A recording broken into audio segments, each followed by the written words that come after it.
ourselves, how do you maintain your own self-care routine while managing your yoga practice? I see it as a responsibility to my students to be honest and real and authentic in my own practice. Right. Because if I show up and I'm totally dysregulated, again, a lot of what we've been talking about is this idea of like nervous system regulation. Mm-hmm. If I'm in a tailspin, I'm not in a place to actually hold space for somebody else to not be okay. So, sometimes, unfortunately, doing it for ourselves is not enough of a reason.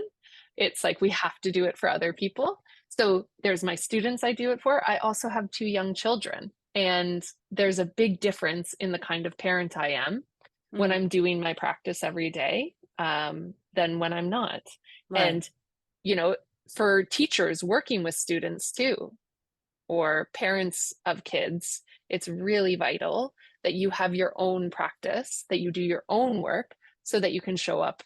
Again, it goes back to that idea of my practice has to be for the benefit of me and others. Yeah. And so that's why it's just a non-negotiable. And so it's not always it's not always long. Sometimes I just go into the room, close the door, do 3 sun salutations, and I call that a day.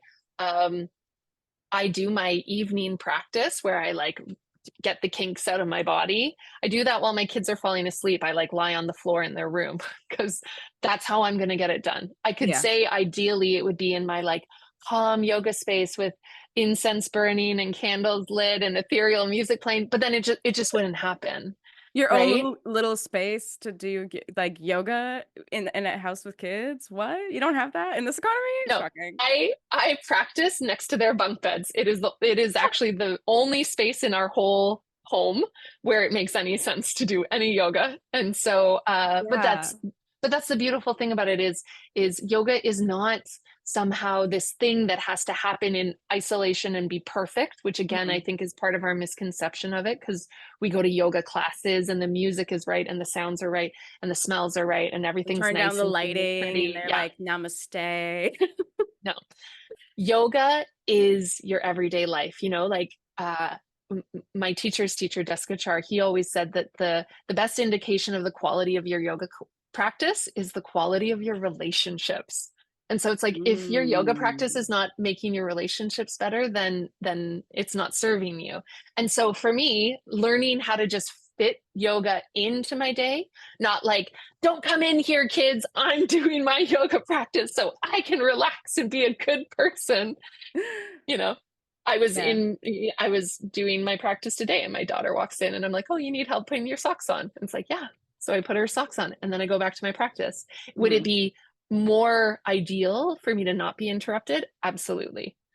But she needs her socks on. It's important. She needs her socks on. And I don't want to be the mom that's yelling at her because she interrupted me because I'm doing my yoga. Then she's never going to practice yoga. It's going to be a trauma thing for her. Yeah. So yes, yoga is a part of your everyday life. You just you find a way to do it. And so that's how I maintain that for myself. If you want to hear more stories, don't forget to subscribe, comment, and like. To support more youth by youth led projects, visit us at youthspeak.ca, where you can donate and spread youth mental health awareness. YouthSpeak Charity. Speak, inspire, change.